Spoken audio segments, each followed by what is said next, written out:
Here at TYT, we caution people on an almost daily basis to not take cable news too seriously, especially cable news of the political variety. That you have to bear in mind their biases, their bias towards supporting whatever the current elected political leadership is, towards defending corporate interests, towards presenting false balance on settled issues, and generally not caring if you learn anything so long as you keep watching. But it turns out maybe we shouldn't have been worrying so much about their influence, especially when it comes to the campaigns.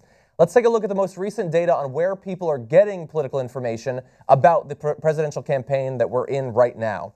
Among 18 to 29-year-olds, 35% said that it was social media that was the most helpful source for news on the trail. 35% social media. Now, that can mean a lot of different things. There are a lot of different social media sites, but that's where we start off. News websites and apps come in second at 18%.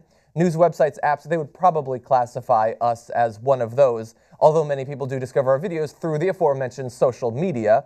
That's over 50% right there. Then you drop way down to 12% for cable news. Cable news, the monetary juggernaut with decades of history and access to all the political sources, the economic sources, anybody they want as a guest, they can get on there, including the presidential candidates, in a way that all the other aforementioned sources can't, and they're backed up by millions and millions of dollars. They get 12%, and to put that in perspective, that's 1 point higher than radio, which I'm sure a lot of people just put down because they're like, where would I get information? I guess radio, people do it there. Maybe they're counting XM Sirius, something like that. But only 1 point higher than radio, and local TV at 10%. Local TV almost matched cable news. Cable news, the juggernaut economically. Now, yes, that's 18 to 29. Once you jump up into a little bit older people, the numbers do change a little bit, and where they get their political information changes as well. Adults 30 and older primarily do rely on cable news, and as age groups increase, so does that reliance.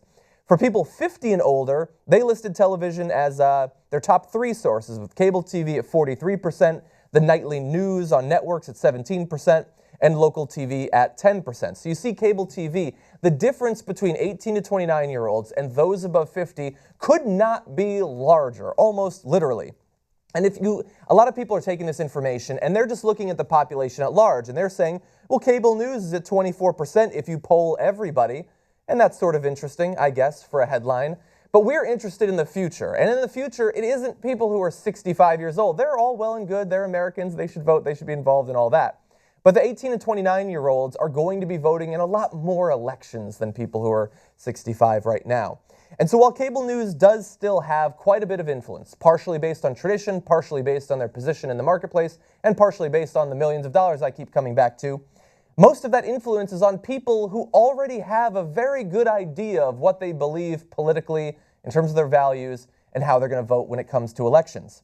But for those with more open minds, not so much when it comes to the cable news. And that's my final judgment.